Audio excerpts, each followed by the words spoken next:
সংসারে ঝামেলা থাকবে, আবার ঝামেলার কাজ ইজি করে রাখলে সবকিছু ইজি মনে হবে। যেমন আমার মনে হয় আমার বাসায় যেহেতু আমরা যৌথ ফ্যামিলি বা অনেক মেহমান নিয়ে আমাদের বাসায় আমরা থাকি বা সবাই আমার ব্লগগুলো দেখেন, সেক্ষেত্রে আমার বাসায় যেমন রান্নাবান্না তেমন খাবার দাবার তেমন মেহমান, শুক্রিয়া সব কিছুর জন্য।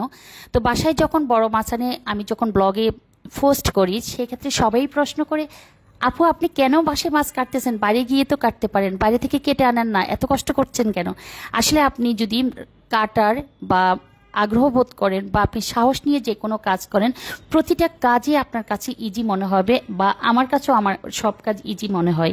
যেমন আমার বাসায় যত বড় মাছ আনুক না কেন, আমি চেষ্টা করি আমি আমার মতো করে কাটতে, বা আমি সাহস করে কেটে ফেলি। বা একসময় পারতাম না, এমন না যে আগে থেকে পারতাম না, একদমই পারতাম না। আগে খুব ভয় পেতাম যে এত বড় মাছ কাটবো কিভাবে সাইজ করব, কিভাবে ছোট ছোট আবার সাইজ করা যাবে, সব কিছু মিলিয়ে আমিও দ্বিধাদ্বন্দ্বের মধ্যে থাকতাম। কিন্তু এত রান্নাবান্না আর এত মাছ আনা হয়, বা বড় মাছ সাগর থেকে, যেহেতু আমাদের নিজেদের ফিশিং বোট আছে, সেক্ষেত্রে বাসায় আনা হয়। তো সব সময় পসিবল না যে বাইরে গিয়ে দাঁড়িয়ে থেকে মাছ কাটানো। আর যেহেতু আমি পারছি, তো সেক্ষেত্রে আমি এটাকে একদম মানে ঝামেলার কাজ একদম মনে করি না। তো কাটাকাটির কথা বলতে বলতে মাছের দিকে তাকানোই হচ্ছে না, সবাইকে মাছের সাথে পরিচয় করে দিই। ইলিশ মাছ তো সবাই চিনেন, আর ওটা হচ্ছে আমি কি বলবো, এটা হচ্ছে সাগরের পোয়া মাছ বলে। যেমন নর্মাল নদীতে, ছোট নদীতে যে পোয়া মাছগুলো পাওয়া যায়, ওগুলো হচ্ছে সিলভার কালার বা রুফালি কালারের। আর সাগরের যে পোয়া মাছগুলো, এই পোয়া মাছগুলো ইউলো টাইপের, একটু হলুদ হলুদ অরেঞ্জ অরেঞ্জ টাইপের। এগুলা আসলে আমার তেমন একটা ভালো লাগে না, কিন্তু যেহেতু আমাদের ফিশিং বোটের অনেক রকমের মাছই জালে পাওয়া যায়, তো সেক্ষেত্রে সৌভাগ্যবান আমরা যে আমাদের জন্য, যেহেতু সাগরের মাছ যখন সাগর থেকে যখন বোট এলাকায় আসে, বা নিজেদের গদিতে বলেন বা কি বলে এটাকে, যে মাছের গদিতে আসে, তো ওখান থেকে কিন্তু আমাদের বাসায় পাঠানো হয়। তো প্রথম যে মাছটা আমি একদম ডলে ডলে ঘষে ঘষে দেখাচ্ছিলাম, ওটা ছিল আমাদের দেশে বলে ঘোংরা মাছ, বা আমাদের যারা নোয়াখালী ডিস্ট্রিক্টে আছে তারা অবশ্যই চিনবেন। আর হচ্ছে আমার শ্বশুরবাড়িতে বলে মেদ মাছ। তো ভোলা ডিস্ট্রিক্টের যারা, তারা মেদ মাছের কথা শুনলে বুঝবে যে এটা মেদ মাছ। আমি উপরে যে পলেপটা ছিল, মেদ মাছ কিন্তু খুব স্বাদের মাছ বা অনেক দামের মাছ। তো এটা হচ্ছে কাটা এবং পরিষ্কার করাটা অনেক কষ্টকর। তো আমি বাসায় একদম উপরের যে পলেপটা ছিল একদম ঘষে ঘষে সব ফেলে দিলাম। তারপর হচ্ছে কাটার প্রসেসটা আমি দেখাবো। আর এই যে মাছটা দেখাচ্ছি, এটা হচ্ছে কই মাছ, জবা কই বা জবা কোরাল, এই তিনটার মধ্যে যে কোনো একটা নাম হবে। যারা চিনবেন অবশ্যই কমেন্ট বক্সে জানাবেন। আর যেহেতু সকালে মাছ এনেছিল, তো একদম সকালবেলার ভিডিও ছিল এটা আমার। তো আমি একটা মাছ জাস্ট, যেহেতু ফ্রিজে রাখার আগে একটা ইলিশ মাছ আমি কেটে নিয়েছিলাম।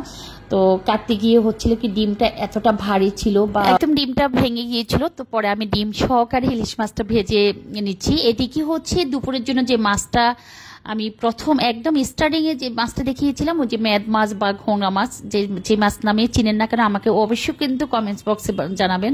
তো ওই মাছটাকে আমি কেটে নিয়েছি। এই মাছটার মাথাটা হচ্ছে সবচেয়ে মজার। মাছও ভালো লাগে, বাট মাথার অংশটা সবাই যারা কাটা খেতে পছন্দ করে, কাঁটা জাতীয় মাছ, তাদের জন্য বেস্ট।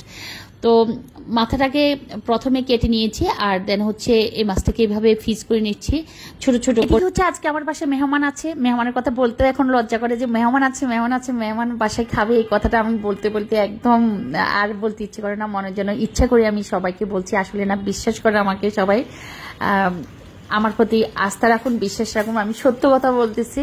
তো আজকে হচ্ছে দুপুরে খাবে না, রাতে মেহমান ছিল। তো মেহমানের জন্য আমি কিছু রান্না করে এখনই দুপুরের, যেহেতু সব কাটাকুটা নিয়ে একদম এলোমেলো হয়ে গেছে, টানে সব কিছু গুছিয়ে বাসার দুপুরে রান্নাটাও কমপ্লিট করে আমি আর রাতে রান্না করবো না, সেই ডিসিশনেই কিন্তু রাতের রান্নাগুলো দুপুরে কমপ্লিট করছি। তো সময়ের স্বল্পতার জন্য একদম প্রথম থেকে কিছুই দেখানো আমার সম্ভব হচ্ছিল না, তাই অল্প অল্প করে ভিডিও ধারণ করেছি। তার মাঝে আছে কোরাল মাছ রান্না করেছিলাম, টমেটো দিয়ে কোরাল মাছ, আর হচ্ছে একটু ডাল রান্না করছি, সেটা হচ্ছে ডালের চচ্চড়ি।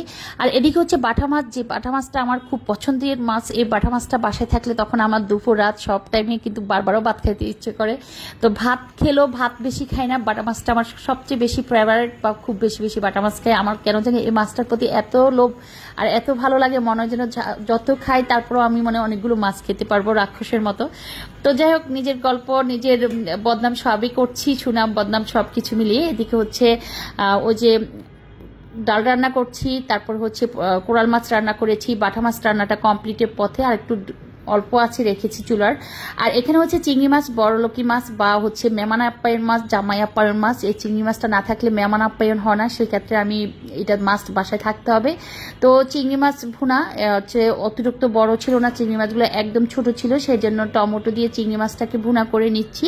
আর ওই তো ভুনা হয়ে গেলে লাস্ট ধনিয়া পাতা হচ্ছে প্রতিটা রান্নার সমাপ্তি। এটা না দিতে পারলে আমার স্বস্তি নাই, যে মানে মাছ রান্না বা যে কোনো তরকারি ঝাল আইটেম রান্না মানে লাস্টে দিয়ে একটু ধনিয়া দিতে হবে। এই ধনিয়া পাতাটা আমার দেওয়া নেই বাসায়, সবাই নাকি বলে আমি ধনিয়া পাতা পাগল।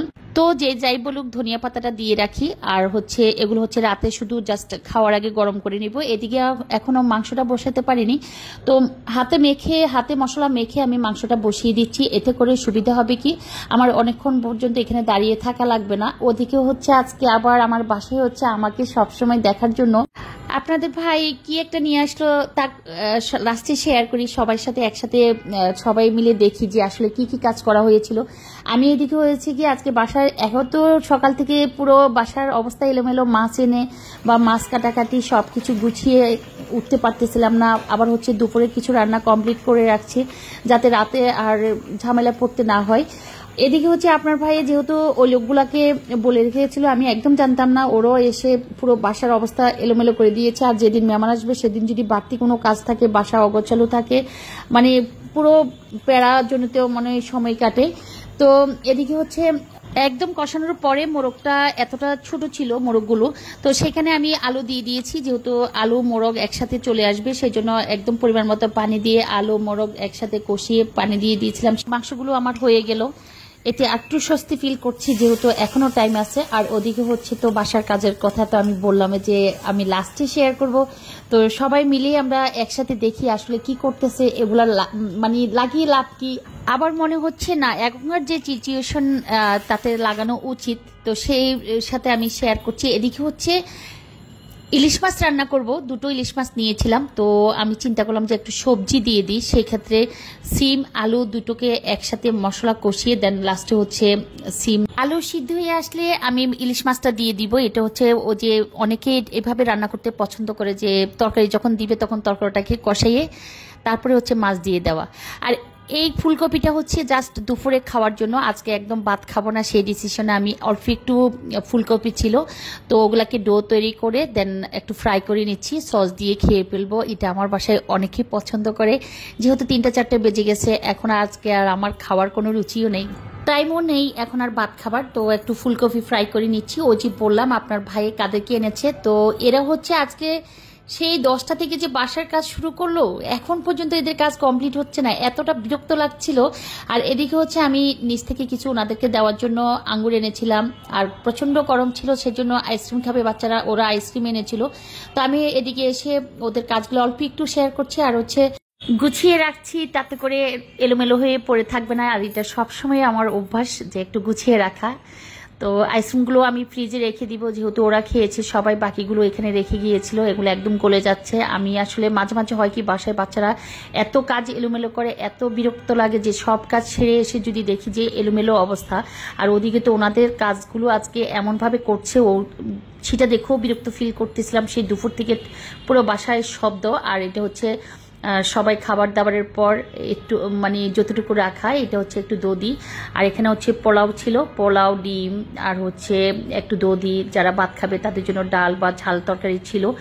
ওই যে বললাম কাদেরকে দেখাবো বা কাদের কথা বলছি সেই কখন থেকে আপনাদের সাথে একসাথে শেয়ার করব। তো বাসায় হচ্ছে সিসি ক্যামেরা লাগাচ্ছে, সেটা হচ্ছে আসলে নিজেদের একটু নিরাপত্তার জন্য। আজ আদৌ কতটুকু নিরাপত্তা হবে আমি জানি না। সব কিছু মিলিয়ে বাসায় অনেকদিন পর্যন্ত সিসি ক্যামেরা লাগাবে করেও লাগানো হচ্ছিল না অলসতার কারণে। তো আজকে আপনার ভাই ওনাদেরকে বলেছিল আমাদের বাসায় আসার জন্য, তো ওনারা এসে তো নিজেদের মতো নিজেরা সব কাজ করছে, আর এগুলো তো আমরা বুঝবো না, ওনারা যেভাবে সেট আপ করছে। তো এদিকে আমি আজকে একদম সময় দিতে পারিনি। ওনারা অনেকবার যদিও আমাকে ডেকেছে, আমি দেখিয়ে দিয়েছি কতটুকু করা যায়। ওদিকে আমার 2 ছেলে তাদেরকে হেল্প করেছে বিভিন্ন কাজে, যেহেতু আমি অনেক বিজি ছিলাম আজকে এদিকটাই। তো ওনাদের কাজ প্রায় কমপ্লিট, আবার কমপ্লিটও না, বারবার লাগাচ্ছে, আবার বিভিন্ন স্পেচ অনুযায়ী ওনারা আবার এগুলো সেট আপ করছে। যেহেতু আমার বাসায় ইন্টেরিয়রের কাজ ছিল, যাতে তার না দেখা যায় সেজন্য সে অপশন ওনারা তারগুলো সেট আপ করছে। তো আসলে ওনাদের কাজগুলো আমার অনেক ভালো লেগেছে, মোটামুটি অনেক মানে সুন্দরভাবে ওনারা কাজগুলো কমপ্লিট করেছে। লাস্ট আমরা সবাই দাঁড়িয়ে দেখলাম যে আসলে প্রত্যেকটা যে সিসি ক্যামেরার অপশনগুলো ছিল কতটুকু সেট আপ করেছে বা কতটুকু কি অনুযায়ী আমরা দেখতে পাচ্ছি। তো মোটামুটি ঠিক আছে। তো সব কিছু মিলিয়ে আজকের পুরো ব্লগটাই এত কথা বলেছি। আসলে ব্লগ বড় করলে অনেক কথা বলতে হয়, বুঝিয়ে বলতে হয়। সব কিছু মিলিয়ে আজকে এখানে বিদায় নিলাম।